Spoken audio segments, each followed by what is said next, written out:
Olá, olá, olá, cidadãos da Galileia! Sejam bem-vindos a mais um episódio do Branding Tudo Podcast. E o tema de hoje é para falar sobre algoritmos e criatividade. Será que os números e a performance estão matando essa construção de marca tão criativa que a gente tinha lá atrás, dando voz a simplesmente números, cliques e performance, e as marcas ficando todas iguais? Mas antes de eu falar sobre esse episódio, calma. Se você chegou aqui através do link de um amigo, seja muito bem-vindo. Eu me chamo Galileu Nogueira, eu tenho mais de 14 anos de experiência ajudando a construir marcas muito queridas no Brasil e sou o fundador da Galileu Branding, uma consultoria que ajuda marcas a encontrarem sua identidade, posicionamento e expressão visual. Se é o momento da sua empresa de querer ter essa consultoria junto com você, acesse galileunogueira.com/contato, clica lá em consultoria, conta um pouco do seu dilema, da sua situação, que o meu time vai falar com você e a gente vai trabalhar juntos, beleza? Além disso, temos o lançamento do livro BDP O Guia, aquele guia prático para quem quer criar ou aprender a gerenciar uma marca. O livro conta com mais de 15 capítulos, 288 páginas e exercícios práticos ao final de cada capítulo para você sair quase com um brand book pronto ao final de cada leitura. Se esse é o seu momento também, se você quer aprofundar até aquele livro de cabeceira, fazer anotação, colocar post-it, galileunogueira.com/livro e garante o seu, beleza? Vamos ao episódio de hoje. Hoje eu tô aqui com uma pessoa muito especial. E a gente vai falar muito sobre criatividade. A gente vai falar sobre conteúdos que de fato são pensados para performarem. Conteúdos que a gente coloca esmero, criatividade. E tô com uma pessoa internacional que veio direto de London. Seja muito bem-vindo, Thiago, do Tira do Papel. Obrigado, é um prazer estar aqui. Eu sempre me perguntei se você acertava isso de primeiro. Eu tô impressionado, cara. Você conseguiu falar tudo isso de primeira. Uau! Prazer pra você que tá aqui. Se você chegou aqui pelo meu link, inclusive, deixa uma tartaruguinha aqui embaixo pro Galileu saber, porque eu fico curioso também pra mensurar isso. Meu nome é Thiago, eu sou o criador do Tira do Papel. É um projeto onde eu falo para as pessoas que querem destravar a criatividade delas ou se reaproximar da criatividade, que é uma coisa que as pessoas acabam se afastando, para ajudar elas a fazerem isso, e também ajuda a pessoa que já cria a manter essa prática na rotina de uma forma sustentável. E eu não tô nem naquele papo de alta performance, nem no lado frase motivacional, só isso, sabe? Eu gosto de ficar na mistura de mão na massa, mas também com respeito ao ritmo da pessoa, entendendo que cada pessoa tem um contexto. E é um prazerzão estar aqui. Ah, que delícia. Nossa, não, a gente já tava combinando algum encontro já há quase um ano, né? Sim. Eu acho que tem um ano que você veio da outra vez pra cá. Sim, E a gente não conseguiu se encontrar, na realidade. A gente tentou, não conseguiu. E agora rolou. Então eu que tenho o prazer de ter você aqui junto comigo. Eu escolhi o Thiago pra vir pra cá, pra gente gravar, cidadãos, porque eu conheci o trabalho dele mais do que um ano, né? Já tem bastante tempo que a gente se acompanha. E acho que uma das coisas mais legais que eu vejo no seu trabalho, Thiago, é que você prioriza de fato a criatividade. Uhum. E uma linguagem, uma identidade muito única da sua própria marca, né? Do Tira do Papel. Existe um jeito de fazer posts estilo Tira do Papel. Existe uma maneira de construir a arte que vai para esses posts. Existe uma maneira de escrever. Existe a tartaruguinha aí para quem já pegou, que de fato é um emoji, assim como eu tenho a minha laranjinha também, né? E que os cidadãos usam. É uma forma muito única e proprietária. E aí, Obrigado. Esse episódio veio justamente falar de um fenômeno que eu tenho visto acontecer, em que a gente viu as marcas investindo muito em performance, querendo cliques, links, leads, geração, call to action, e-mail, base. E as peças foram ficando cada vez mais sem graça. Porque a lógica de construir criativamente é baseada numa performance. Então eu tive um cliente até que foi muito curioso, que a cor principal dele era pink, e o time de performance fez um anúncio com fundo branco, e o anúncio performou melhor que o pink. E aí o time de performance falou, tira o pink de tudo, coloca branco em tudo, porque clica mais. E eu falei, beleza, mas a cor da marca principal não é branco, ela é pink. A gente precisa fazer performar dentro do pink e não em outra cor. Porque se a gente for seguir esse ritmo, a marca vai virar um Frankenstein. Então, se de fato eu colocar uma foto preta e branca e performar melhor que a colorida, eu troco. Se amanhã o amarelo performar melhor que o branco, eu troco para amarelo. É isso que vai acontecer. E de fato é o que eu vejo que está acontecendo com as marcas. Elas estão perdendo um pouco da sua personalidade. E aí a pergunta que abre esse episódio. O algoritmo, a maneira que as redes sociais pedem pra gente criar, de fato está, talvez, matando a criatividade? Eu gostei que você botou as aspas, porque eu sou uma pessoa que presta muita atenção em palavras. E eu diria que talvez matando é uma pergunta que fica difícil de explorar. Eu gosto de pensar talvez em inibindo. Porque a inibição normalmente é o que impede a gente de meio que abraçar, por exemplo, como marca pessoal, quem eu sou. Eu tenho controle do processo criativo, mas eu não consigo controlar o resultado necessariamente. Eu vou colocar isso pro mundo, o que eu criei, o que eu escrevi, o que eu fotografei, o que eu gravei. E no final existe uma percepção da pessoa. Pode ser uma coisa que vai dar, entre aspas, resultado. Muita gente, inclusive na marca pessoal, nem sabe qual é o resultado necessariamente que ela postar. Ela só posta, ela olha para as métricas que estão ali, né? E ela assume que é curtida, comentário, etc. Mas pode ser um monte de coisa. Então, assim, eu acredito que sim, está. A gente pode ir pro matando de novo. Pode tá matando aqui. Eu não gosto, eu coloquei o matando. Sim, eu acho um bom verbo porque é provocativo. eu gosto. Gerar um corte, brincadeira. É que o matando, eu não gosto de usar. Eu coloquei, pra quem tá ouvindo só pelo Spotify, eu fiz gestos das aspas com as mãos. Porque matando nada. Assim, a gente tá ouvindo que muita coisa tá matando a outra. E tá todo mundo vivo por enquanto. Né? A televisão está matando o rádio. E tá aí o rádio e a televisão. Sim. A internet tá matando a televisão. Aí tá a internet e a televisão convivendo super bem e a televisão cada vez mais forte. O YouTube vai matar a televisão. Não mata, continua igual. Então, não gosto muito de usar esse matando. Mas quando eu falo de criatividade, eu gosto de usar a palavra matando, porque pra mim é uma morte a criatividade mesmo. Assim. Tem uma hora que você começa a olhar as peças e você fala, cara, tudo meio igual, tudo meio genérico. Eu acho que as pessoas estão partindo muito do lugar de... Eu quero a distribuição sem necessariamente pensar na atribuição.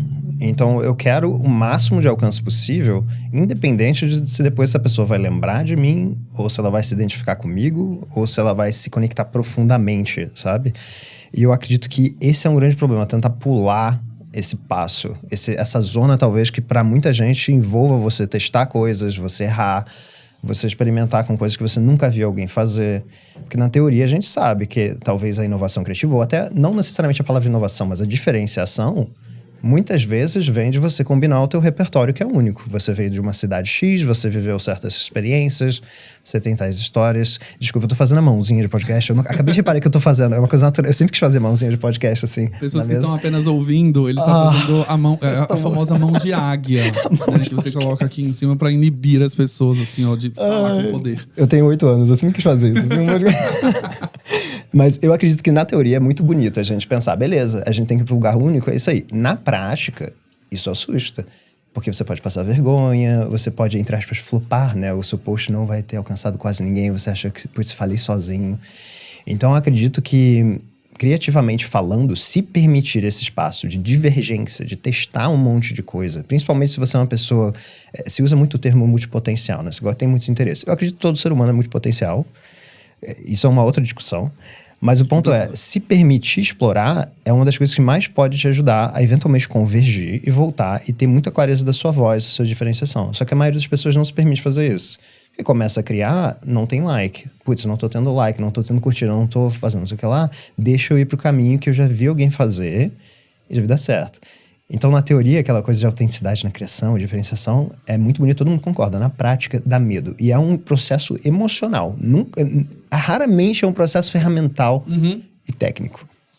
Esse é um bom ponto, que eu acho que a gente vai poder explorar aqui. Eu falei isso no podcast da Hotmart. De um lado, também surgiram tantas pessoas ensinando método, em que o método de diferenciação virou basicamente tudo igual, né? Então... Eu tava falando sobre isso, a questão de arquétipos, por exemplo. As pessoas estão ensinando arquétipos. 12 arquétipos que você pode ter para a sua marca, etc. E aí elas dão o caminho das pedras, né? Se você quer ter o arquétipo do governante, você tem que ter uma Mercedes, você tem que fazer isso, tem que fazer aquilo. Aí essa pessoa vende esse curso para 5 mil pessoas. E as 5 mil fazem exatamente a mesma coisa. Elas usam a Mercedes, todas elas compram a Mercedes, todas elas tiram as mesmas fotos, todas elas fazem o mesmo esquema de posts. E no final das contas, diferenciação zero. Porque... se pasteurizou o processo e o método, e, por outro lado, a gente tem pessoas que não estão querendo, de fato, trazer esse repertório próprio, cultural, identitário da sua própria história para adaptar a isso. Ela quer a receita do bolo. E a receita do bolo é a mesma e faz o mesmo bolo para todo mundo. Então, não gera diferenciação. E aí, eu queria ver contigo, porque quando a gente está falando de construção de marca, a gente está falando basicamente de diferenciação. Eu tenho que construir uma marca A, que é diferente da B, para que as pessoas escolham a A e não a B. Ou as pessoas que preferem o estilo da A fiquem com a A, as que preferem o estilo da B fiquem com a B. Todo mundo feliz. Só que você trouxe uma questão que isso é emocional na construção de marca. E o medo de flopar, principalmente. O que você acha que tem por trás de toda essa história desses medos? Assim, eu acho que criatividade, essencialmente, é uma prática muito vulnerável. Porque você tá tirando meio que uma parte de dentro de você e botando pra fora. Né? Você tá criando um texto, normalmente tem uma história tua, normalmente tem o teu jeito de escrever, tu tem muitas características que você tá botando naquilo. Você não é aquilo. A pessoa que cria não é a obra, mas aquilo tem muita parte dela. Tanto que tem muita gente do Criatividade Sem Bloqueio, por exemplo, que é o meu curso. Eu tenho chamadas de mensagem com a galera. Muitas vezes a galera traz a mesma questão, que é eu tenho facilidade para criar para o cliente. Mas quando eu tenho que criar para mim mesmo, no meu projeto paralelo, na construção da minha marca pessoal... Os meus alunos também. É muito difícil, é muito mais difícil. E a pessoa, tecnicamente, tem aquelas habilidades. Mas no final é isso, uma questão de aceitação. O que a galera do trabalho vai pensar de mim? Ou, sabe, e se eu passar vergonha aqui? Será que isso vai me desvalidar? Porque eu falo que eu sou um profissional que faz tal. Mas se o meu post flopa, talvez não consiga. Por exemplo, o galera que trabalha com redes sociais, né? Então, eu acredito que... o mais importante nesse momento é entender que existe também uma certa volatilidade. Esse processo, eu acho que de aproximação de quem você é, de experimentar, etc., vai ter uma volatilidade. Vai ter momentos em que você vai acertar muito, vai ter momentos em que você vai errar feio, mas no final, o ideal é que conforme o tempo passa e você vai identificando esses dados e tendo mais... É porque no final são experimentos, né? Uhum. Você ganha mais dados para a próxima tentativa. É muito fácil entrar no, o algoritmo tá me ferrando, não sei o que lá. O algoritmo é um reflexo do comportamento humano de consumo naquele canal específico, né? Os algoritmos, né? Excelente, excelente. Então, eu gosto sempre de pensar nisso. Tem muitas vezes pessoa que gosta, é porque é mais fácil atribuir, às vezes, a culpa para aquilo e tal. E eu não quero nem passar a mão, né? Tipo, nossa, eu amo essa empresa e tal. Sabe? Mas é interessante ser um pouco mais pragmático. É que eu vejo, e aí assim, eu entendo que o algoritmo ele determina, principalmente para quem trabalha apenas com rede social. E eu falo isso com o cliente também, né? A marca não é só rede social. A marca ela é um contexto construído de vários outros lugares, vários outros aspectos, várias outras mídias que você está usando. A rede social hoje, no Brasil, é onde as pessoas passam mais tempo e que ajuda e alavanca vendas também. Mas quando a gente começa a olhar para a questão de flopar ou não, eu já disse isso para mim aqui, por exemplo. Se a gente fizer um post que é necessário ser feito para minha marca construir o que eu quero e ele flopar, tá tudo bem. Porque no final das contas, para o que eu quero construir, esse post precisa existir. Eu não posso deixar de... Né? Quando eu falo de determinados assuntos, as pessoas não clicam. Beleza, mas para construir a imagem que eu preciso, esse post precisa existir. Sim. Porque as pessoas não estão sempre comprando também. Exato. Tem momentos que aquilo vai servir para uma forma de você se posicionar em relação a certo tópico. A pessoa se conectar emocionalmente contigo por causa de alguma história ou por causa de alguma coisa que você não concorda. É um ecossistema no final, né? Exato. E essa percepção de imagem, ela vai sendo construída mesmo. Então, alguns momentos o meu time de rede social principalmente fala, mas esse post não foi bem, não vamos fazer mais. Calma. Vamos entender como ele poderia ser melhor. Sim. Mas não quer dizer que a gente vai deixar de fazer um post que é necessário para a estratégia da marca. Então, por exemplo, posts quando eu falo sobre causa LGBT, eles tendem a performar muito menos. Mas, ao mesmo tempo, é a plataforma que eu me apoio e que eu, de fato, uso a minha influência para poder falar sobre o tema. Sim. Então, significa que se clicou menos, eu deixo de falar sobre o tema porque não é interessante para as pessoas que estão ali, sendo que a marca é minha e o ambiente é meu? Sim. Então, eu preciso falar sobre o tema, independente se as pessoas vão clicar ou não. Porque é necessário para mim, não para exatamente a força do algoritmo, etc. Sim. Não vou ser hipócrita de falar, gostaria que esse conteúdo performasse melhor do que ele performa hoje. E eu posso melhorar para o próximo. Um formato, uma curiosidade, uma forma de falar sobre o tema sem falar sobre o tema. Às vezes, se eu escrever e botar uma bandeirinha LGBT na thumb, talvez não clique, mas se eu falo de uma historinha e no meio do caminho eu trago a pauta, ele talvez performe melhor porque ele engaja as pessoas a ouvirem mais. Enfim. Mas é necessário para a marca fazer isso. E aí você tem um jeito único de criar, né, dos seus posts, que eles são muito artesanais. Sim. Basicamente. Né? Eu vou chamar artesanal porque acho que é isso Gostei mesmo. da palavra, assim. É artesanal, é feito à mão, é cortado, é recortado, é grampeado, né, carimbado, enfim. Isso é o Thiago na vida real. Você é essa pessoa manual, artesanal, que de fato... Eu imagino que sua casa deva ser só tipo coisas que você faz de papelão. Uma casa de papelão. Montada com Legos, muitos Legos. E aí as suas canecas são de Lego, seus quadros são quadrinhos de Lego também. Tartaruguinhas andando. É tudo isso, todos os cafés em todos os cantos. Sim, eu diria que é um grande reflexo do Thiago. E inclusive isso é uma coisa que eu gosto até de... Dando um grande passo para trás, eu sou uma pessoa que é estranho para todo mundo que me conhece pensar que eu crio para a internet. Eu sou uma pessoa naturalmente mais tímida, mais reservada. Tanto que eu não falo muito da minha vida pessoal. Assim, eu gosto muito de criatividade, eu gosto muito de arte. E acabo me expressando. Mas isso foi um processo gradual. Assim, eu fui me soltando e me colocando para fora. Apesar de eu empreender, eu não sou, entre aspas, um empreendedor na veia. Eu brinco que eu sou meio artista, meio professor. São as coisas que eu mais gosto de fazer, só que eu queria fazer isso fora do mundo acadêmico, né? E pra mim, era muito importante que se eu fosse me aventurar nessa coisa de empreender e fazer mesmo a minha coisa, que eu fizesse do meu jeito. Porque eu seria uma pessoa, acho, feliz trabalhando para uma outra pessoa também, etc. Eu conseguiria encontrar o meu ritmo ali. Então, se eu vou me arriscar a dar espaço, eu quero dar espaço de uma forma que eu acredito. E eu sei que isso parece um discurso meio ursinhos carinhosos, meio, sabe assim? Tipo, mas é genuíno. Assim, eu não conseguiria, até porque eu noto muito o meu próprio padrão de comportamento e uso o meu comportamento de consumo para inspirar como eu crio. As pessoas que eu admiro não são as pessoas da fórmula que você falou, de um método específico que aí replicam. São as pessoas que justamente têm um diferencial muito claro. Eu consigo muito ver por que eu gosto dela e dessa outra. Eu consigo descrever o porquê. Então, para mim, foi sempre muito essencial que eu partisse de um lugar que é muito eu, até porque isso economiza muito a minha energia na hora de criar. Eu acredito que se alguém olha uma publicação minha, uma arte que eu criei, talvez pense, cara, ele deve ter passado o dia inteiro fazendo isso. Eu provavelmente passei muito menos tempo do que a pessoa acha, porque isso é muito fluente para mim. Até porque eu me formei em design industrial, né? Eu me formei em design de produto, então eu estava acostumado a fazer coisa com madeira, fazer coisa com uma impressora 3D, coisa física, né? E essa coisa mais lúdica do papelão, etc., também surgiu. Fui meio que juntando, né? Um monte de retalhos, mas retalhos que eu não teria encontrado se eu não tivesse esse período de divergência. Sabe, antes do Tira do Papel nascer, eu tinha um projeto super bobo, que era de humor, assim, chamado Translate, que era tradução português-inglês. Isso aqui me ensinou a mexer em redes sociais, a crescer, a gerenciar uma comunidade. Depois eu tive um projeto pessoal, onde semanalmente eu me comprometia a escrever e ilustrar sobre algum tema qualquer. Esse foi um período de divergência que durou 2, 3 anos. E aí, quando eu saí desse projeto, estava tão claro para mim o que seria o Tira do Papel, porque eu tinha provado tanta coisa. E muitas vezes descobrir o seu estilo, descobrir a sua voz é um processo de eliminação. Uhum. Você esbarra em um monte de coisa, você abre um território, você descobre quais são as coisas que você gosta nesse território.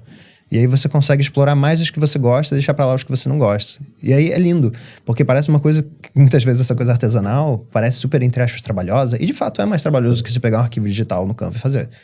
Mas é uma coisa que pra mim é tão fluente, porque vem E ela é de tão dentro. sua, né? Sim. É sua, Que bom. não existe um outro Tira do Papel, no final das contas, que a pessoa corte a tartaruguinha e faça de papelão. Não existe. Ou se existir, alguém que tá copiando o que você já fez. Porque Sim. é muito uma expressão sua, no final das contas. E aqui que eu acho que a história do algoritmo e a maneira como as marcas estão se orientando ao longo do tempo tem matado essa criatividade. Uhum. Eu participo de um grupo de WhatsApp esses dias, estava discutindo que talvez a gente nunca mais veja uma campanha como Pôneis Malditos. Lá do Nissan Versa, de um carro, não sei se você lembra, não sei se você morava no Brasil, enfim. Era uma campanha surreal do Nissan Versa, se eu não me engano, de um carro da Nissan.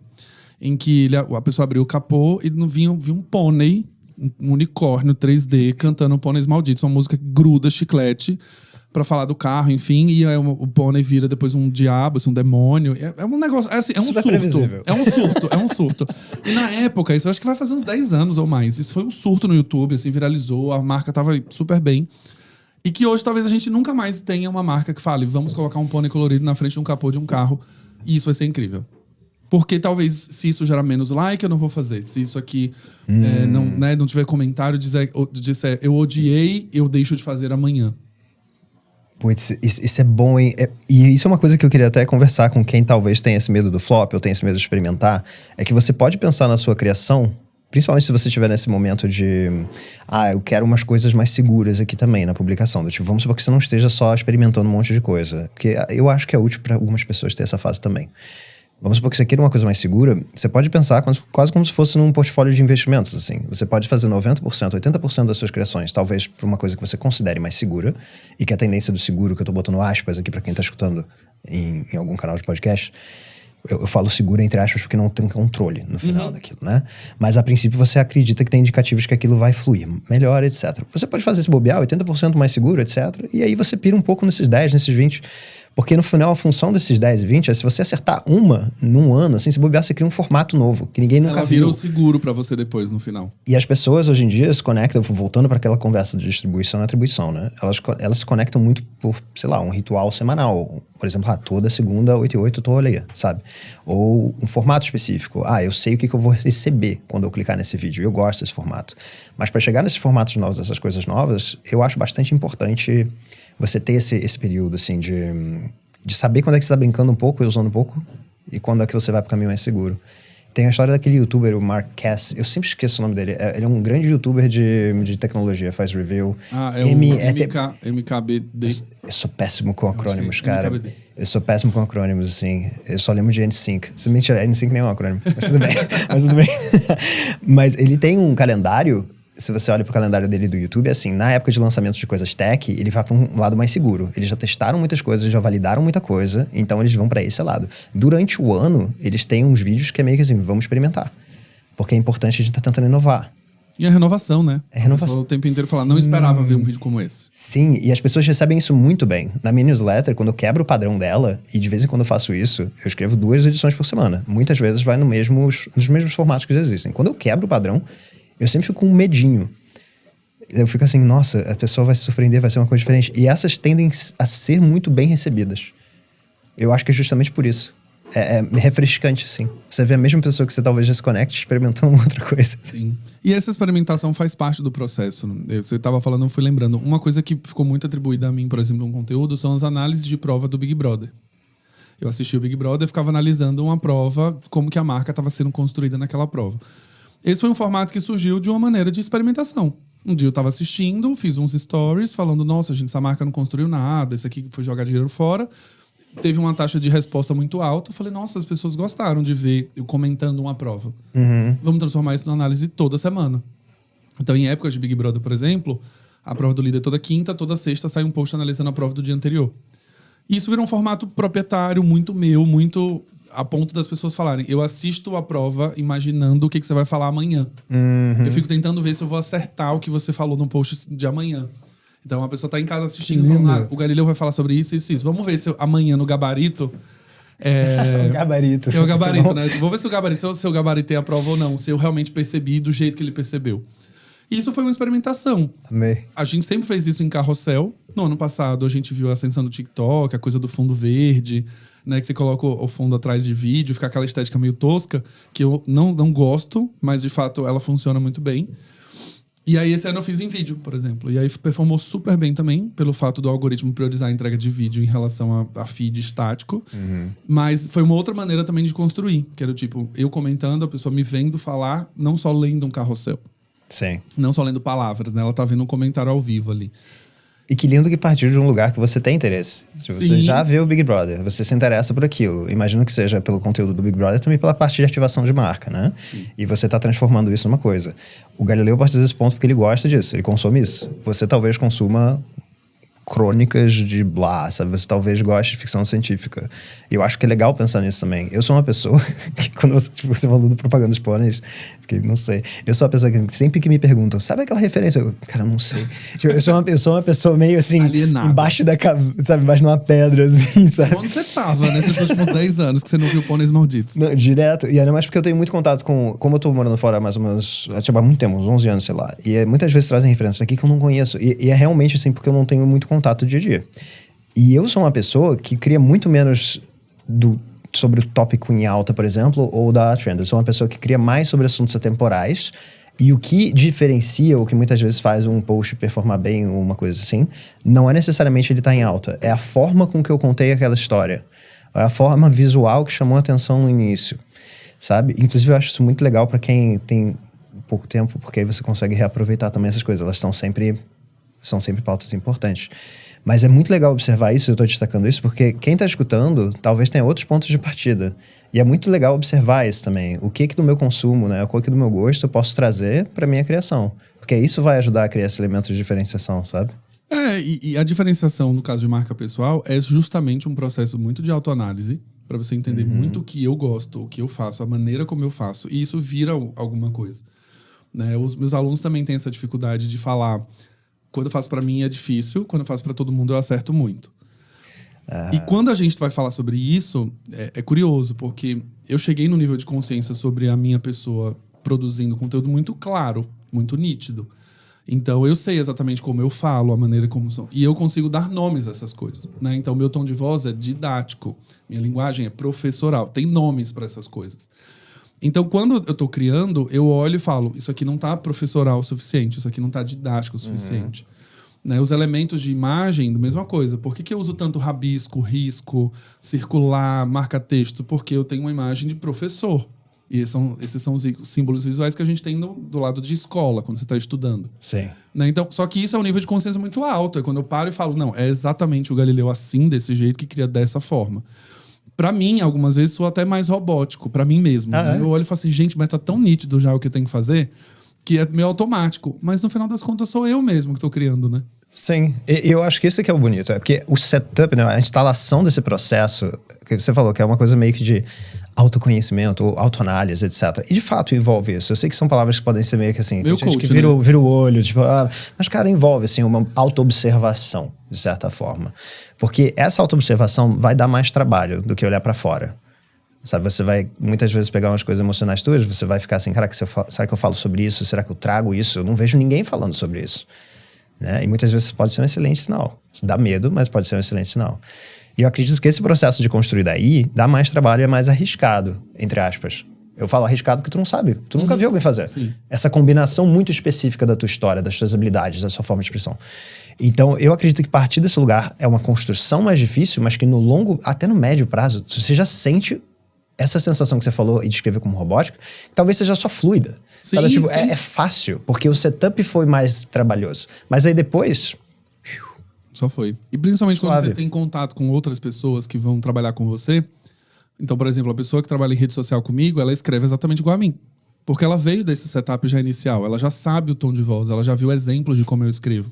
Então, para isso ser replicado também, que é o desafio da escala da marca, quando a marca começa a crescer e meu time agora tem 10 pessoas, não dá para eu fazer conteúdo e eu escrever todos os textos o tempo inteiro, toda hora, e revisar Sim. tudo o tempo todo. Então, eu preciso que isso também se perpetue. E aí, de novo, volta essa clareza do que você é como marca para poder repassar isso para outros pontos de contato. E eu não digo nem só mais para minha própria equipe, mas quando eu tenho fornecedores também. Então, quando um fornecedor que vai fazer a cenografia de um evento, ele precisa entender como é que vai ser feito isso. O backdrop, a forma como que eu construo. Então, isso precisa estar no manual também. Então, esse processo, eu acho que ele vem de um lugar que... Enfim, a gente pode ter um outro episódio só sobre isso. Ele é muito terapêutico no final. Pode soar meio coach Sim. e tudo mais. Mas eu vejo isso muito no cotidiano das pessoas, independente se elas criam conteúdo ou não. Eu lembro de uma trend que teve 1 ano e meio atrás, que era: fale 10 coisas sobre você que ninguém conhece. Eu consigo falar 10 coisas sobre mim que ninguém conhece, assim. Consigo facilmente. Mas eu vi muitos amigos meus falando: eu não consigo nem pensar em 2. Eu não consigo nem pensar em 3.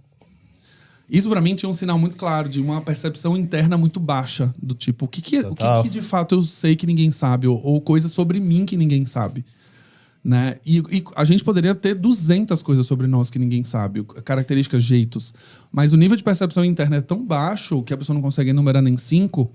E trazendo isso pro dia a dia de construção de marca, pior. Marca pessoal, principalmente.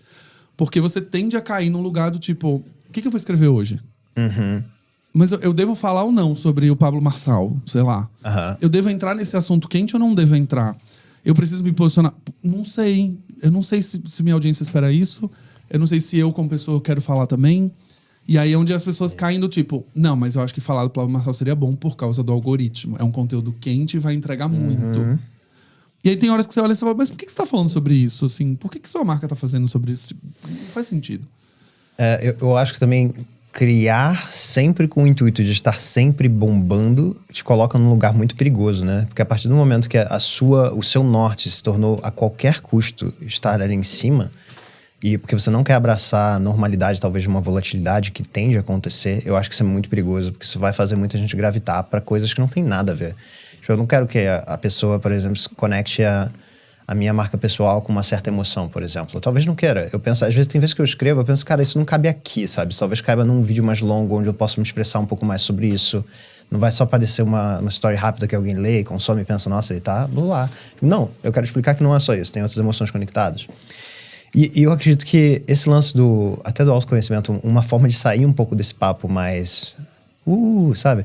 É pensar que criatividade, se você já tá botando uma parte de você pra fora no que você cria, é uma forma muito mão na massa de autoconhecimento também. Porque você coloca uma coisa pra fora, você aprende alguma coisa sobre você, muitas vezes. O que faltou ali, o que você podia colocar mais, ou exagerar uma característica sua. Então, acho que isso também é um processo muito legal. E uma forma também de observar e ficar mais atento, eu acho que para esses sinais, é lembrar que a criatividade não se resume ao sentar para criar. Essa parte do bumbum é maravilhosa, quando você senta de fato faz, assim, é uma parte rara, mas é a parte que a galera conecta. Mas você já tá, quando você tá prestando atenção no que você gostou ou não gostou do jeito de falar de alguém, tendo um pensamento criativo. Você tá construindo o seu repertório. Você tá entendendo o que você gosta e o que você não gosta. Inclusive, muitas vezes pensar primeiro no que você não gosta é mais fácil. Sabe, eu brinco que se você não sabe qual é o norte, olha o sul primeiro, porque normalmente você acha fácil o sul. Tipo, isso aqui me incomodou. Por quê? Porque eu gosto mais desse polo oposto. Ou por causa nesse espectro, eu tô mais pra esse lado, enquanto essa pessoa tá mais pra esse. Ou essa pessoa tem muita similaridade comigo, é uma grande referência. Só que isso aqui não. E é muito doido, porque muitas vezes desse incômodo, a gente consegue começar a construir essa marca pessoal mesmo. E eu gosto de pensar nesse ciclo assim, tem a criação no meio, e é quase como se fosse um símbolo do infinito, só que em vez de ser assim, um 8, ele meio que tem um outro círculo, sabe? Tipo, é o consumo, a criação e o feedback. Ou seja, os retornos que você tem sobre aquilo. Então você consome alguma coisa que às vezes te inspira a criar tal coisa, ou te mostra que você não gosta, você vai construindo sua bagagem. Você cria, que é quando você externaliza. Você tem um feedback, um retorno próprio e também das outras pessoas sobre isso aqui. E eu falei esse próprio, que é muito importante, e talvez essas sejam umas coisas mais legais assim, que eu quero que as pessoas lembrassem. Vamos supor que existe vou separar duas realidades aqui, fictícias, tá? O Thiago, que só olha para os likes e curtidas e blá, quando vai construir as coisas, vai criar. E outro Thiago que tá numa zona mais experimental. O Thiago que só olha para like, curtida, etc., talvez teste um formato novo e desista de primeira. Ou desista de segunda, porque ele não fluiu bem. O Thiago que tá assim, cara, eu confio nisso, eu sei que tem alguma coisa boa aqui, eu só não cheguei lá ainda. Eu talvez precise olhar pra isso de novo, mudar um gancho, mudar a forma que eu apresento visualmente. Talvez em 10 tentativas ele chegue num formato que vai assim, uau, as pessoas vão me reconhecer por ele. Eu acho que, voltando pro norte dessa conversa, né, será que o algoritmo, as redes sociais estão matando a criatividade? Eu acho que elas impedem muitas vezes esse ciclo da experimentação de continuar.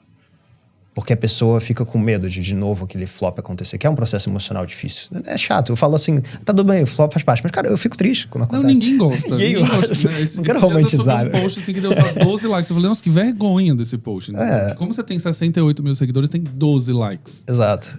Você tinha até um número de impressões alto, um número de alcance alto, mas tinha pouco like. E aí na hora, a primeira tendência você fala, não, arquiva, deleta, não faz.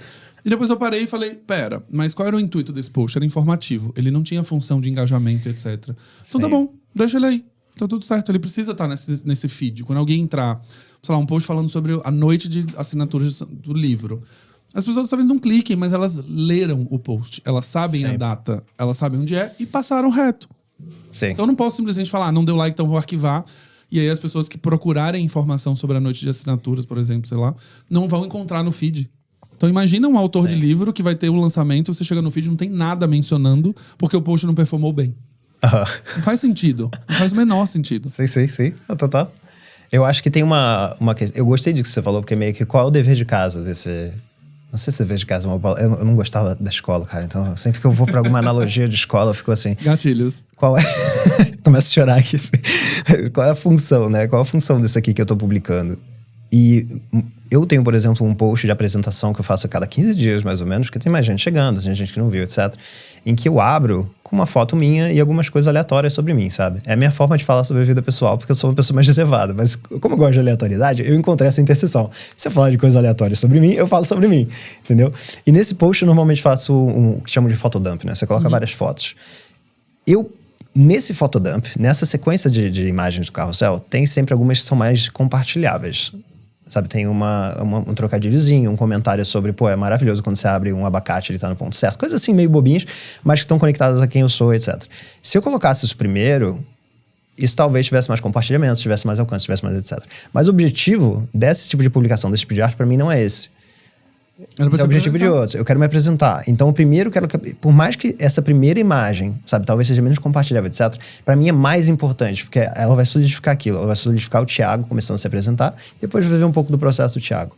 E várias vezes eu já tive esse momento do processo mesmo, dos bastidores, que eu pensei, cara, não, eu vou inverter.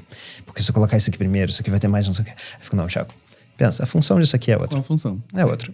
E isso guia muito da estratégia também, porque quando você define a função antes da publicação, a forma como você enxerga o resultado é de acordo com o objetivo dele. Sim. Então foi como eu falei. Se eu subo um post falando da noite de assinaturas do livro, que o intuito dele é informar, que é dia 5/9/19, eu não posso olhar pra like e falar, nossa, esse post foi péssimo. Não, mas o intuito dele não era gerar like. O intuito dele era informar as pessoas. eu vou olhar para o alcance. Alcançou 40% da minha base. Beleza, as pessoas leram. Essa era a ideia do post. Sim. Ninguém comentou, ninguém falou nada. Tudo bem, a ideia do post era essa. Diferente quando eu faço um post e pergunto para as pessoas: o que vocês acharam dessa prova? Eu queria ouvir se vocês concordam. E aí ninguém comenta, aí sim a gente tem um ponto. Porque eu tô pedindo para as pessoas participarem de uma discussão e elas não engajaram. Às vezes, talvez seja a forma, talvez seja o gancho, talvez seja a abordagem que eu fiz, talvez o vídeo ficou longo demais. Eu acho que aqui, né, pra gente ir trazendo para passos práticos no episódio, eu não acho que a gente também não deva olhar para esses parâmetros. Eu não tô aqui no extremo de faça só o que é criativo e legal, muito bom. Claro, sim. Acho que a gente precisa olhar para os parâmetros, né? Mas eles são parâmetros muito mais ferramentais. Talvez o vídeo tenha ficado muito longo, na próxima eu vou reduzir. Talvez a maneira como a primeira imagem foi colocada poderia ser substituída por uma outra. Sim. Mas no fundo esse post deveria existir. Ele precisava estar no feed, ele precisava ser publicado. Pô, isso é muito bom. E eu gosto muito de ir para os passos práticos. Eu acredito, inclusive, que as pessoas subestimam usar uma criação antiga como um ponto de partida. Eu quero criar alguma coisa. Deixa eu olhar as referências do Pinterest. Deixa eu olhar as referências. Olha para você. Você também é uma referência. O que você criou, aquilo não é você. Aquilo é uma coisa que existe e você sabe que performou de uma certa forma baseado num objetivo X que você tinha. Se era chamar, por exemplo, alguém para minha newsletter, eu fiz um post quase não foi gente para newsletter, o que eu posso mudar aqui? E aí entra uma coisa que eu acho muito legal e prática, que é, eu costumo chamar de pensamento diagonal, mas eu não sei como é que se chama. Eu podia até fazer um trocadilho com diagonal. Eu nunca tinha percebido isso. Maravilhoso. Maravilhoso. Pode registrar no NPI daqui a pouco. Trocadilho de joinhas. Marca diagonal. Que é, em vez de olhar para um post, eu pensar, ok, como é que isso aqui pode ser melhor? Isso é tão abstrato, né? É uma coisa tão assim, o que eu posso melhorar aqui? Eu gosto de desconstruir o que existe no post. E isso talvez seja muito óbvio para algumas pessoas, mas eu sei que tem muita gente que trava aí. O que está acontecendo aqui? Se eu, de fato, assim, puxar linhazinhas, se tiver impresso na minha frente o post, eu começar a puxar. Tem a fonte que eu usei, tem o tamanho da fonte, tem onde ela está posicionada, tem, vamos supor que é uma foto com texto, né? Tem a foto, quão grande eu estava na foto, sabe? O que a foto comunica? Eu tô com o meu livro na mão, mas eu tô falando de uma outra coisa, né? E essa análise desconstruída, quase criando um mapa mental ao redor da coisa, pode ser maravilhoso. Com vídeo, uma criação em vídeo, isso fica mais complexo. Você tem mais elementos normalmente. Você tem a forma com que você fala, você tem a velocidade da sua fala. Quantos segundos no início você apresentou alguma coisa que talvez prenda curiosidade ou não. Mas eu acredito que essa desconstrução, partindo realmente por um caminho prático, assim, é um exercício muito legal. De você olhar para o que você fez, você achava que tinha potencial, mas não funcionou. Como é que seria uma outra versão disso? Isso me ajuda muito. Isso é um bom exercício, cidadão. Vocês estão ouvindo em casa... Eu acho que olhar para o nosso ponto de partida interno, nosso, também é muito legal. Né? Você trouxe aqui um ponto que a gente talvez foi construído para ficar olhando o que o concorrente está fazendo, o que outra marca está fazendo, o que eles estão, o que o mercado, o que o Pinterest... Olha para você mesmo também. Tem muitos... A gente já, no time aqui, falando em rede social em específico, uma coisa que a gente já notou desde sempre, né? Eu já crio conteúdo há 4 anos. Todos os posts que eu faço de celebração de um cliente novo ou de um projeto novo engajam muito. Eu fico muito feliz por você. Tipo, meu comportamento do tipo... Essa é a reação. Sim. E quando a gente faz essa análise de dentro, a gente fala, por que esse post falando seja bem-vindo Meta, que é o novo cliente, engaja tanto, e um post que eu tô ensinando como construir as 5 plataformas de marca engaja bem menos? Cara, porque de um lado se criou então uma intimidade, uma conexão em que as pessoas torcem pela felicidade, elas gostam de fazer parte, gostam de dividir esse momento, e isso faz. Então, a gente mesmo já olhou para um dia e falou, cara, toda vez que tiver cliente novo a gente vai fazer um post, porque primeiro a gente tem que celebrar, e segundo porque a gente já sabe que as pessoas também querem celebrar com a gente. E a gente, o último agora, o da Meta, principalmente, assim, não tem nada demais. Sou eu segurando o celular com o logo da Meta dentro e falei, cliente novo na casa. E um texto mais emocional. 169 comentários, tipo, parabéns, meu Deus, orgulho, melhor. E você fala, cara, qual é a reação que desperta nas pessoas? E você acabou de trazer. Essa felicidade. Que é essa coisa de estou vendo você crescer. Né? Estou acompanhando você desde que você tinha 2.000 seguidores. E olha onde você está chegando. E eu estou fazendo parte disso. E se não ficou feliz, está com inveja, vai embora. Pois é. Porque, sinceramente, não ficar feliz por causa disso. O meu comportamento... Eu brinco que eu tenho o Thiago... Eu tenho vários Thiagos dentro da minha cabeça, assim. E tem um que é o Thiago que observa o Thiago consumindo. Então, assim, toda vez que eu consumo algo e eu sinto algo, eu presto muita atenção na emoção também, não só na parte prática. O Thiago, ele meio que anota alguma coisa ali, sabe? Eu fico muito consciente. Eu gosto de comunicar para as outras pessoas também, porque isso pode trazer uma ideia, né? Uma forma de movimentar. E voltando para essa parte mais prática também, uma coisa que eu gostaria de passar para cidadãos da Galileia É que... 3 meses. Carimbados. eu queria convidar também as pessoas, principalmente falando de marca pessoal. Eu quero começar a criar uma coisa que talvez seja mais de diferenciação, etc. Não necessariamente só olhar para algo que você fez ou para outras pessoas e na hora de criar como é que eu posso fazer isso melhor, mas tentar pensar como é que isso aqui pode ficar mais eu. Isso é uma coisa que eu faço muitas vezes, quando eu tô escrevendo um texto, alguma coisa, e eu penso, nossa, aqui tá meio genérico. Tipo, outro dia eu tava escrevendo uma newsletter, onde eu basicamente trouxe 3 perguntas curtinhas para as pessoas pensarem. E era um início tão genérico, era meio que assim, trouxe 3 perguntas para vocês, tá? Eu tenho que ter alguma coisa. Eu parei, não, essa frase precisa ficar mais Thiago, de alguma forma. Ou vou botar talvez algum trocadilho, ou vou colocar uma coisa meio aleatória, assim. E eu pensei, é isso, eu vou fazer 3 perguntas sem glúten pra você. Sei lá, uma coisa que assim, é só pra... Porque não é mais a mesma frase. Sim, eu gosto de fazer essa associação, né? Do tipo, eu tô criando com 20 quilos a menos de autocobrança. Eu gosto, às vezes, de fazer associações que não estão conectadas logicamente. Sim. E isso é uma coisa que eu faço. Eu tenho até um arquivo. Eu brinco que é um museu. Só que museu funciona melhor quando tá escrito, porque tem um eu entre parênteses. É um museu de coisas que eu gosto. São listas, então é prático mesmo. Eu não tô falando mais daquela coisa de se observa. Não, é prático mesmo. Você consegue fazer uma lista de coisas que você gosta, de coisas que você gosta de trazer. Você pode sistematizar parte do seu processo criativo, porque o nosso cérebro é maravilhoso para fazer associações e notar padrões. Não é muito bom para guardar, catalogar e acessar informações. Né? Então, por que não usar a tecnologia a nosso favor? Se eu quero adicionar uma coisa, um tempero novo no texto, eu não sei o que eu posso abrir essa lista, eu penso, eu posso fazer isso aqui, que eu sempre faço, eu gosto. Então, mais uma coisa prática que eu acho que pode ajudar. Sair do melhor, que é substitutivo, e ir para o mais eu, que é uma coisa que eu posso exagerar, extravasar na minha personalidade, enfatizar, passar um marca-texto que é muito meu, assim, sabe? Essa pergunta, como eu deixo mais eu, acho que ela é um grande guia para qualquer produção de conteúdo. E eu digo isso para marcas corporativas também. Tipo, o que deixa a linguagem de uma marca corporativa mais dela, mais única, mais própria? A After Hype consegue fazer isso maravilhosamente bem, né? Que é tudo muito eles, né? Tipo, não teria como não ser eles. A gente olha e o principal feedback, cidadãos, que quando a pessoa fala isso é tão você, isso é tão Thiago, é assim, é a coisa mais única que você conseguiu construir. Né? E às vezes eu mando uns posts pra Bia Guarese, que é amiga em comum aqui, nós. Eu mandei um post essa semana e falei, isso aqui é tão Bia. E era um post assim, X, era uma frase de meme, sei lá. Mas eu falei, isso é muito você, não tem outra pessoa que poderia publicar um stories com esse post, não ser você. Né? Então isso é um sinônimo de que a marca conseguiu chegar num tipo de linguagem, ou formato, ou conteúdo que é muito próprio. Que é muito dela, que você fala assim, cara, não teria outra marca que falaria dessa forma. Sim. E você não precisa, voltando agora para quem está começando a exercitar, aquela pessoa que consegue criar para cliente, mas não consegue criar para si. Você não precisa mudar tudo de uma vez. Você pode pensar numa variável. Sabe, eu gosto de brincar. Uma variável por vez. Nesse meu caso, eu só adicionei, desse exemplo aí da pergunta sem glúten lá, eu adicionei um adjetivo ali depois. Nem sei que acho que meio que... Não é adjetivo, mas enfim, essa é inteira. Eu complementei a frase ali. Não vou entrar de novo, escola é um tema que... Mas eu olhei para uma variável. Se fosse uma foto, e é porque eu tô falando de forma de expressão textual. Se fosse uma foto, talvez fosse diferente. Essa foto seria mais eu se tivesse um ângulo diferente, se você estivesse sorrindo mais, ou se eu tivesse... Qual é uma variável que eu posso olhar nisso? Se eu for realmente desconstruir e tentar trazer mais pra mim. E aí, de uma em uma variável, a gente consegue chegar num lugar muito diferente. Se bobear, tu não precisa mudar 11 variáveis. Se você mudar 2 variáveis do que você criou e estava genérico, entre aspas, ou mais do mesmo, que é uma dificuldade que muita gente sente, cara, se você mudar uma variável, se bobear, você chega num lugar novo, ou 2.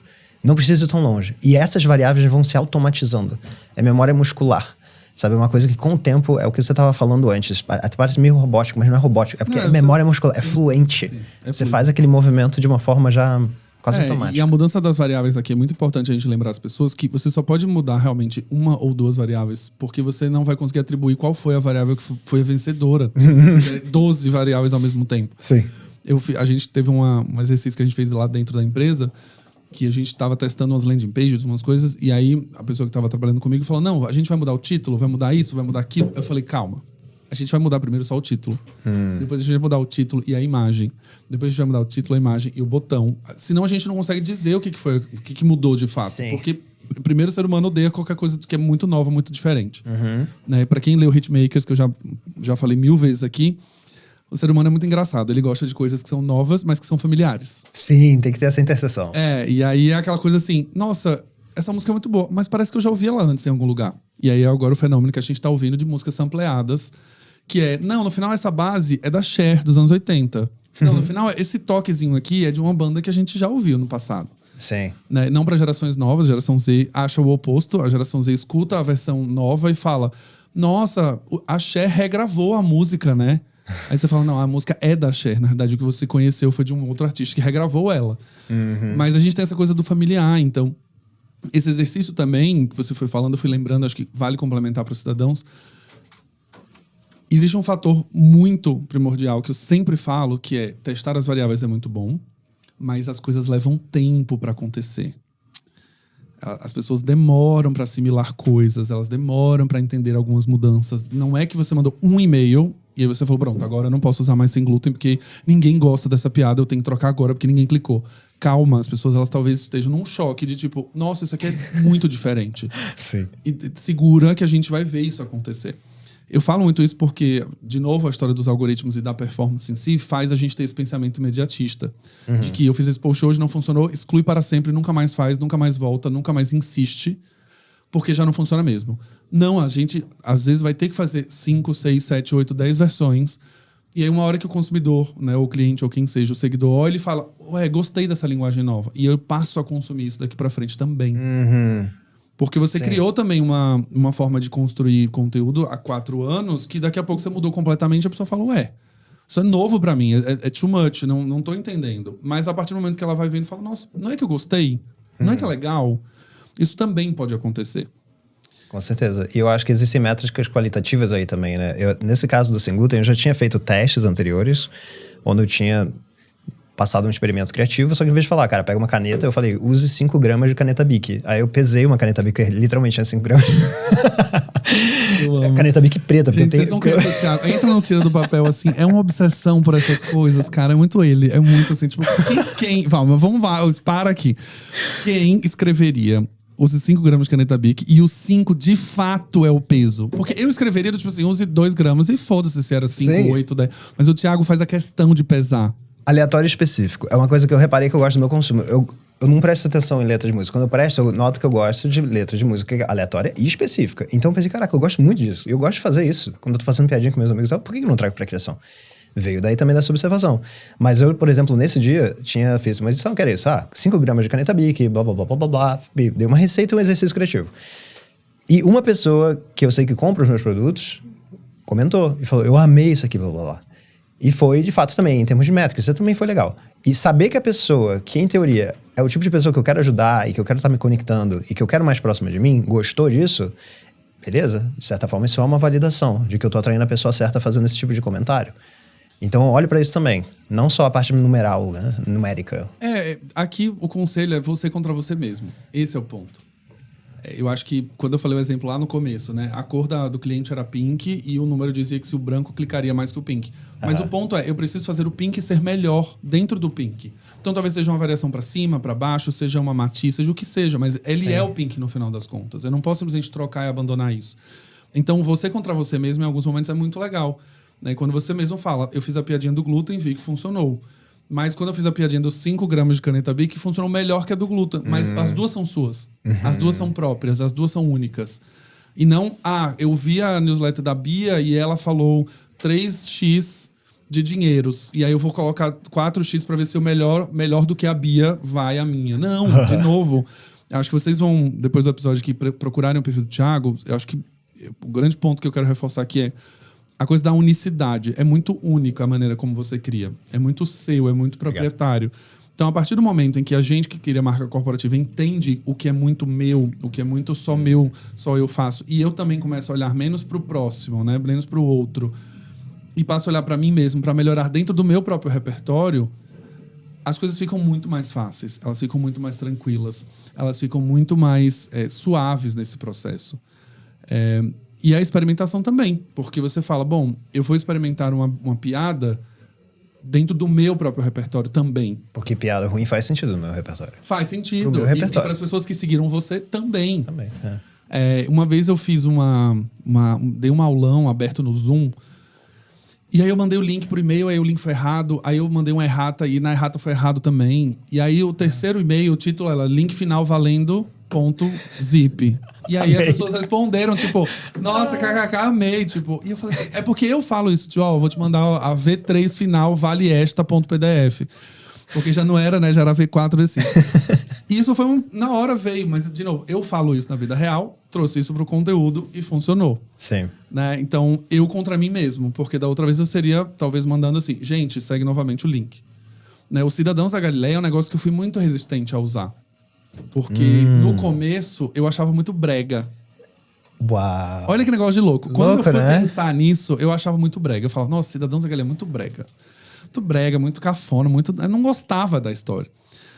E aí tinha, acho que era Cidadão... Eu fiz uma enquete no Instagram, isso já tem anos. Eu fiz uma enquete que chamava Cidadãos da Galileia. Vocês preferem ser chamados de Cidadãos da Galileia ou, tipo assim, Brand Lovers, Branders.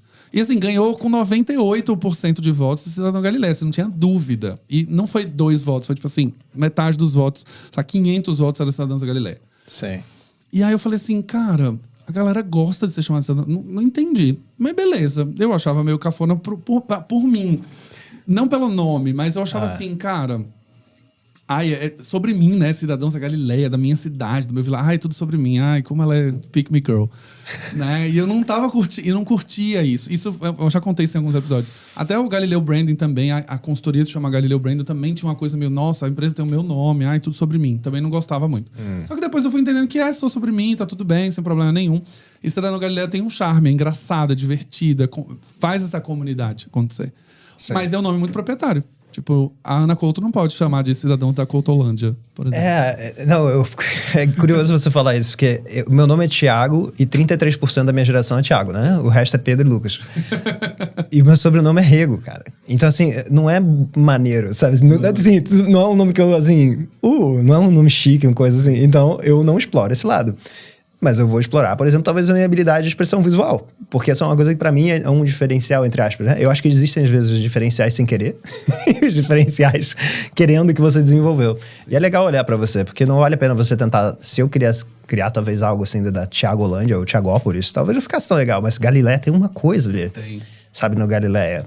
Então é curioso, porque você foi pra um lugar que eu nunca pensei que você falaria aqui. Você não cogitou, sabe? Não, no começo eu perguntei pros seus amigos, não gostei. E aí depois que eu gostei muito, que eu falei, nossa, faz muito sentido. Demais. Que aí você cria um universo verbal em cima disso, né? Os cidadãos do vilarejo, desse lugar, dessa cidadezinha que acolhe a todo mundo.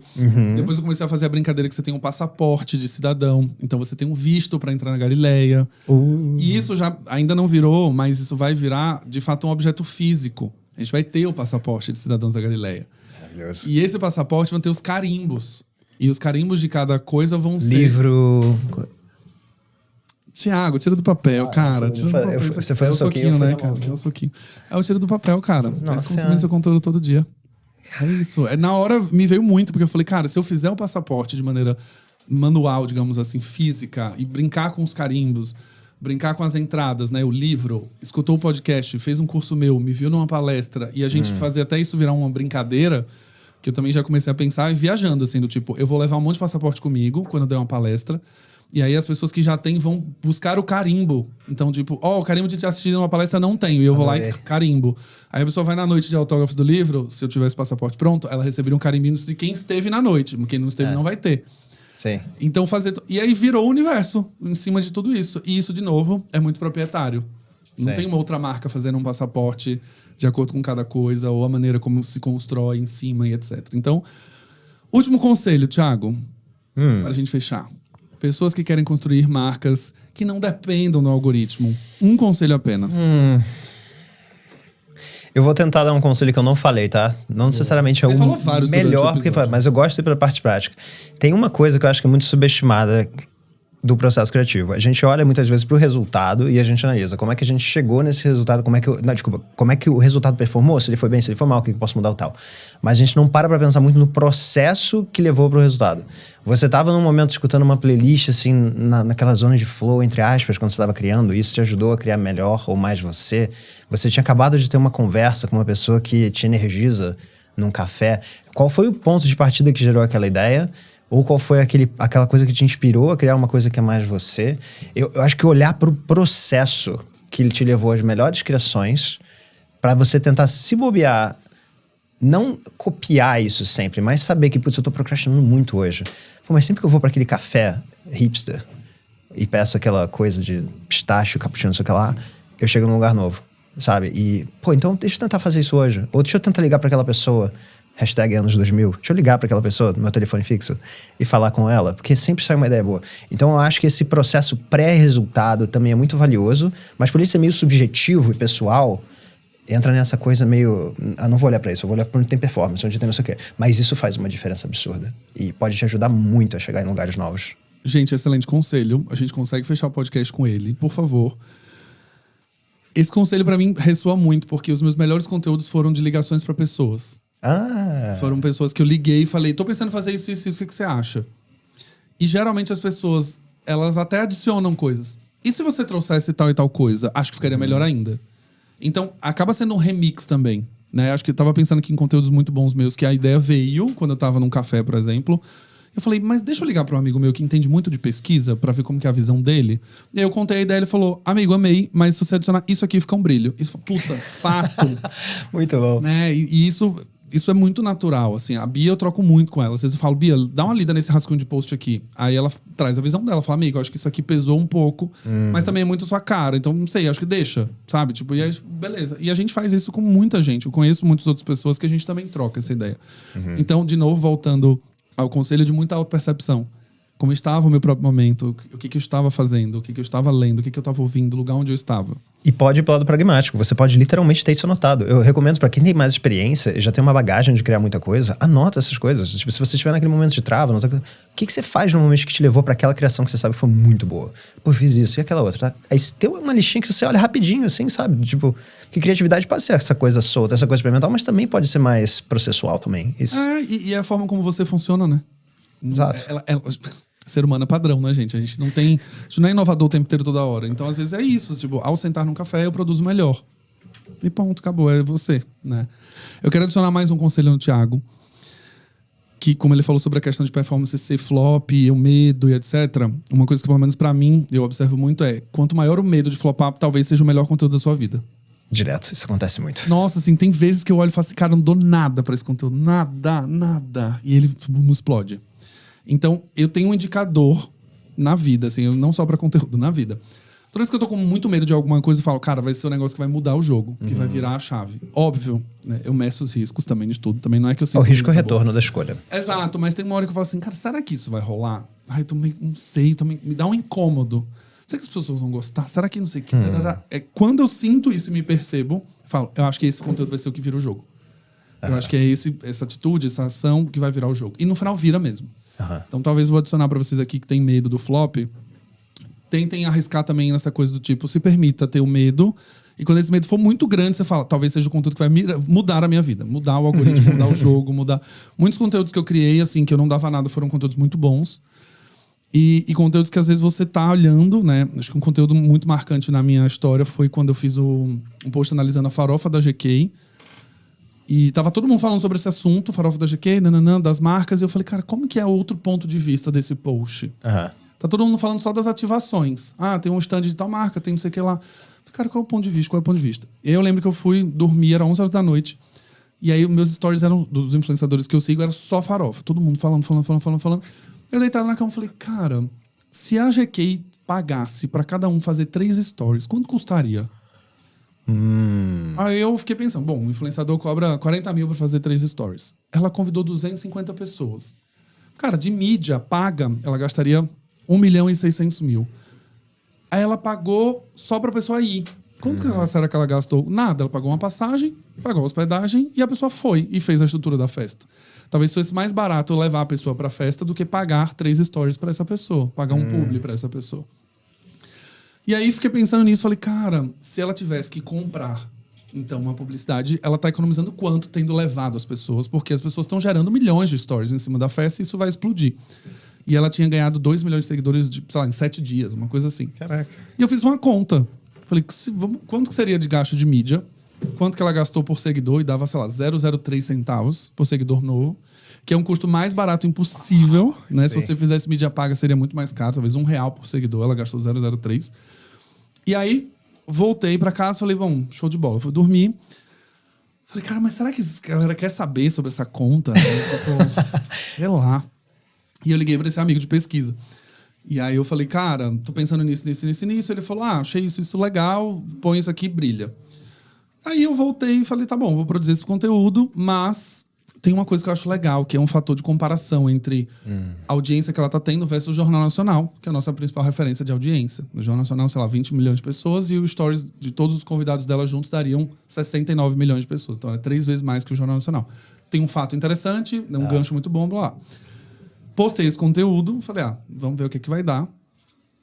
Entrei em reunião, saí, eu tinha ganhado 5 mil seguidores. Neste conteúdo, assim. Precisar publicar e fazer outra coisa é a melhor coisa que você pode fazer muitas vezes, né? Tudo bem que é legal estar ali pros comentários, mas às vezes quando você não sabe o que vai acontecer, você tá com aquele entusiasmo misturado com frio na barriga. É bom, né? Só poder entrar numa reunião. É sempre muito bom. Cidadãos, último conselho então pra vocês. Arrisquem. Não dependam do algoritmo para colocar sua criatividade para fora. Observe sim os resultados, porque é um bom parâmetro, mas não se deixe levar apenas pelos resultados. Se o conteúdo é necessário para a marca, se você precisa se posicionar em determinado assunto, se ele tem um objetivo informativo, se ele constrói para o seu posicionamento, faça. Independente se vai ter like ou não. A autoridade e influência não é baseada em número. Eu já falei isso muitas vezes. E eu sou prova viva disso. Eu não tenho a maior audiência da internet, eu não tenho mais do que 68 mil seguidores, mas quando eu olho para o que está sendo construído, eu virei autor de livro, eu estou atendendo Itaú, eu estou trabalhando e palestrando em eventos muito grandes e eu não tenho a maior audiência da história, eu não tenho a maior... Não tenho os maiores cursos que faturam 700 milhões de reais, mas no final das contas, as pessoas que estão comigo e as marcas que estão se associando, os clientes que estão me contratando enxergam autoridade e influência, não necessariamente número de seguidores. Por quê? Por conta de toda essa consequência de eu faço o que eu acredito, eu trago conteúdo que eu acho que necessita para construir a imagem que eu preciso, independente se vai ter retorno ou não. Equilíbrio, como o Thiago falou, 80% vai no seu seguro, que você sabe que viraliza, que entrega, que dá share, que dá nanã, e todo o restante teste e faça sentido para sua marca. Beleza? Thiago, muito obrigado mais uma vez. Obrigado a você. Que papo incrível. Falamos aqui, 1h. Já passou 1h. Acabou, filho. Já deu 1h10. Nossa Senhora.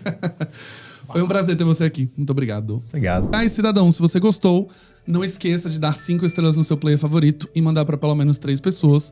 Afinal, o seu passaporte tem um visto de entrada na Galileia. E se você não mandar para 3 pessoas, você vai ter um visto negado. E aí eu vou te procurar na internet e bloquear todos os seus conteúdos. Você não vai poder ver nada meu. Você não vai poder assistir conteúdo, você não vai poder ver YouTube, porque eu vou te achar, beleza? Um abraço e vejo vocês no próximo Branding Tudo Podcast.